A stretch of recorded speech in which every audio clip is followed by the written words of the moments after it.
연시작 작전타임 시간입니다. 토마토 투자 전문가 함께 작전타임 시간 가져보겠습니다. 정종영 운용력과 함께하죠. 안녕하세요. 네, 안녕하십니까. 네, 오늘 작전명 어떻게 준비하셨나요? 네, 이번 주 거래일이 3일밖에 안 됐고 어떤 시장의 방향성은 예상보다는 상당히 좋게 잘 나온 것 같은데 일단 새로운 달에 들어서면서 시장에 여러 가지 이제 일들이 많이 있었습니다만 지난달까지 있었던 미국의 어떤 금리 결정과 관련되어 있는 부분에 대해서는 상당히 이제 뭐랄까요, 영향력이 좀 둔화되지 않았나 보여져서 오늘 작전명은 금리 결정 불확실성에 대한 영향력 감소라고 드리도록 하겠습니다. 네, 금리 결정 불확실성 영향 감소 이렇게 좀 보시는 이유 좀 설명 자세하게 해주세요. 일단 9월달에 동결이 되면서 금융시장이 상당히 좀 휘청거렸고 이제 남아있는 FOMC가 올해는 이제 10월달과 12월달 두 번 남았는데 10월달에 기자회견이 없다고 해서 인상 안 할 거다라고 볼 수는 없겠죠. 인상하게 되면 없던 것도 만들어낸다고 하니까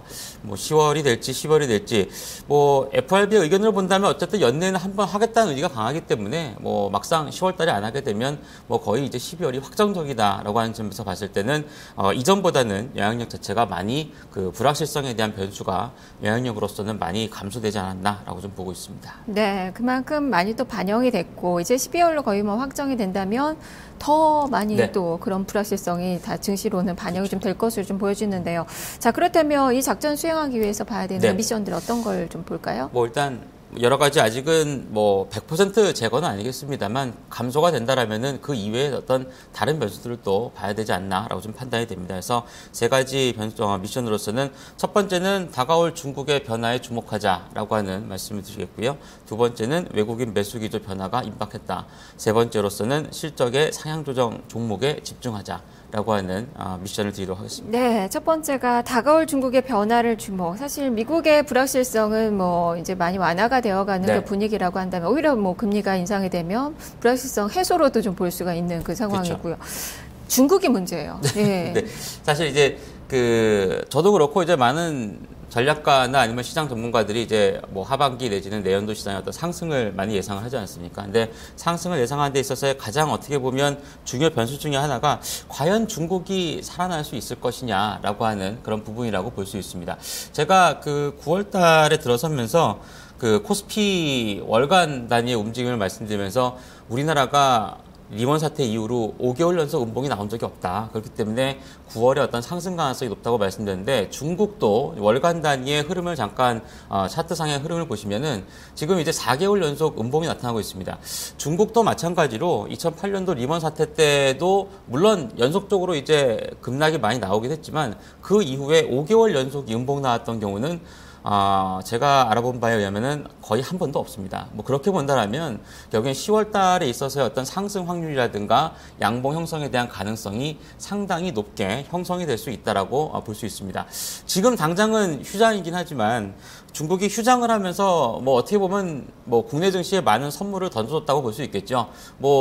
일단 시장이 안 열리면서 불확실성이 좀 제거가 되었고 두 번째로서는 역시 자동차를 포함한 집 구매에 있어서의 어떤 재정 정책을 써줌으로 인해서 뭔가 경기 부양에 대한 의지를 키웠다라는 점. 또 세 번째로서는 항상 연휴 기간 동안에 안 좋은 경기에 대한 어떤 부양책을 내놨다라고 하는 어떤 기대감까지 작용할 수 있기 때문에 사실상 지난 4개월 동안의 중국 증시의 움직임과 10월 달의 움직임은 사뭇 달라질 가능성이 상당히 크지 않나라고 좀 볼 수 있습니다.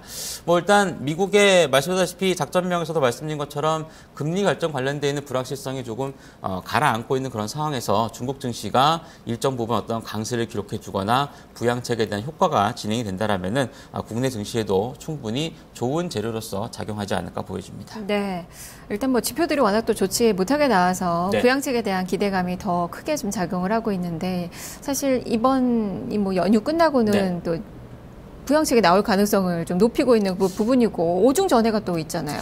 네, 그렇습니다. 일단 그러한 부분도 많이 영향을 미칠 거로 보여지긴 하는데 일단 정책이야 발표돼봐야 아는 거고 항상 이제 연휴를 들어가는 시점 내지는 끝나가는 시점에서 나왔으니까 내주 이제 7일까지가 연휴인 만큼 이번 주말이나 아니면 내주 동안에 좋은 재료가 나올 수 있을지 또 주목해 봐야 될 것 같습니다. 네, 자, 두 번째 미션이 바로 외국인 투자가들의 이 매수 기조 변화 임박. 외국인이 일단 뭐 이틀 동안 1,000억 원 넘게 샀고요. 그리고 오늘은 조금 아쉽게도 좀 매도로 돌아선 그 모습이긴 한데요. 예.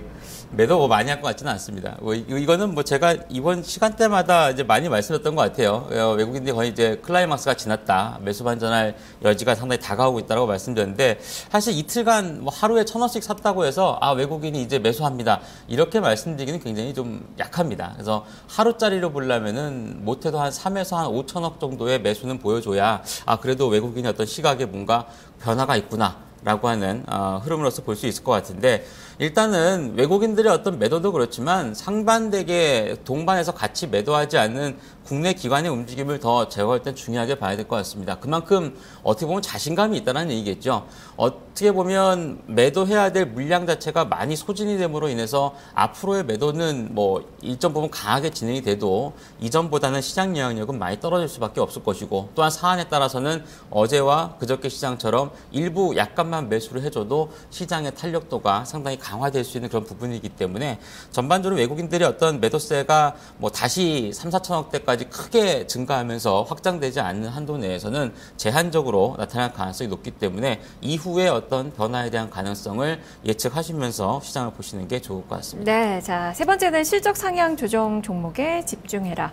다음 주부터 이제 본격적으로 이제 삼성전자 가이던스 발표 이후에 이제 어닝 시즌이 시작을 하게 되는데 어떤 종목군들을 봐야 될까요? 일단 3분기 전체적으로 영업 이익 자체가 약 한 30조 가량으로 상향 조정됐다고 하죠. 전년 동기 대비로 본다고 해도 삼성전자도 뭐 사실 뭐 6조 원대 중반이면 뭐 나쁘지 않을 것 같고요. 그 이외에 전년 동기 대비로 해서 크게 증가하는 업종군들을 보게 되면 화학이라든가 그리고 지난해 워낙에 또 건설이라든가 이런 게 안 좋았기 때문에 건설을 포함해서 경기 민감 업종군들이 상당히 좀 많이 끼어 있습니다. 그리고 아무래도 3분기는 제가 볼 때는 수출주가 중요하지 않나 보여집니다. 삼성전자를 위시로 하는 IT 쪽도 그렇고 그리고 자동차와 같은 종목군들 같은 경우도 지금 폭스바겐을 포함한 어떤 반사 이익도 있지만 3분기의 평균 환율이 지난 2분기에 비해서도 상당 부분 많이 올라와 있고 작년에 비해서도 좋은 모습이기 때문에 대체적으로 좋은 실적이 나올 수 있다라고 좀 판단하고 있습니다. 그래서 경기 민감주 쪽에서의 어떤 실적을 본다면은 화학이라든가 건설주 중심으로 보시는 것도 괜찮겠고 수출주 쪽에서는 역시나 IT나 자동차 쪽이 실적에 있어서는 조금 자신감을 보여줄 가능성이 크지 않나 보여집니다. 네, 자 그럼 전략으로 좀 정리를 해보죠. 오늘 레이더망에 걸리는 그 종목들 어떤 종목 볼까요? 네, 일단 세 종목 갖고 왔는데요. 일단 지금 물론 오늘 제약이라든가 바이오주가 일부 반등을 하고 있는 모습이긴 하지만 지수가 뭐 내주 초반에 뭐 만기에 대한 영향력이라든가 이런 것들로 인해서 다소 조정을 볼 수 있기 때문에 약간의 틈새 시장이라고 보시면 될 것 같고요. 이번 주의 흐름에서 보시면 알다시피 상당히 등치가 큰 종목이라든가 업종군들도 비교적 탄력적으로 상승세를 강화시키고 있는 시장이라고 볼 수 있습니다. 오늘 세 종목 다 대형주인데요. 삼성전기와 현대위아, LG입니다. 삼성전기는 오늘 뭐 3분기 실적에 대한 가이던스가 또 올라갔다라고 하는 리포트가 나오긴 했습니다만 최근에 이제 3분기 실적에 대한 가이던스가 올라가는 종목을 보면은 뭐 삼성전기라든가 삼성 SDI라든가 주요 이제 IT 종목군들이 많이 포진이 되어 있는 그런 상황인데 결국엔 10월 달에 뭐 뭐니 해도 실적 발표 시즌이기 때문에 좋은 실적 갖고 있다라면은 주가도 거기에 화답하지 않을까라고 좀 보여집니다. 두 번째로는 현대위아입니다. 뭐 폭스바겐 뭐 오늘 또 파산 가능성이 얘기가 나온 것 같은데 뭐 개월수로 보면은 제가 볼 때 한 2, 3개월 이상 걸립니다. 당장 파산 얘기가 나왔다고 해서 뭐 다음 주에 파산되거나 그럴 가능성은 없겠습니다만 결국에는 우리나라 자동차 업체, 부품사라든가 완제품 업체는 분명한 반사 이익이다라고 볼 수 있습니다. 뭐 중국 같은 경우도 내수 경기 부양책이라든가 이런 것 나오게 되면은 결국엔 현대위아가 지난해에 내지는 올해 상반기에 주가가 안 좋았던 이유가 중국의 어떤 그 경기 부진의 원인이라는 점을 감안해 본다면은 최근에 추세적인 움직임에 있어서의 흐름은 여전히 이어질 개연성이 크다라고 좀 볼 수 있겠고요. 마지막으로 오늘 LG입니다. LG전자가 오늘 주가가 좀 나쁘지 않은데 LG 같은 경우도 최근에 저점 대비해서의 주가가 점진적으로 우상향하고 있는 그런 모습을 보여주고 있습니다. 자산 가치는 약 한 18조 원 그리고 현재 시가총액은 약 한 10조 원 정도 수준밖에 안 되기 때문에 시장 자체가 양호하게 살아나는 그런 모습이라면은 이러한 저평가 대형주에 대한 관심도도 높여보시면 좋을 것 같습니다. 네, 알겠습니다. 말씀 잘 들었습니다. 감사합니다. 네, 지금까지 정종현 운영력과 함께 작전타임 시간 가져봤습니다. 자, 끝으로 안내 말씀 좀 드릴게요. 자, 12시 증시타파 시간에 여러분의 종목을 진단해 드리는데요. 포트폴리오 진단 접수 지금 받고 있습니다. 서울전화 02-2128-3388번, 2128-3388번을 이용하셔서 지금 전화 주시면 12시에 포트폴리오 진단 받아보실 수 있으니까요. 많은 참여 부탁드리겠습니다. 자, 주말입니다. 편안한 주말 되시고요. 저는 월요일에 다시 인사드리겠습니다. 시청해주신 여러분 고맙습니다.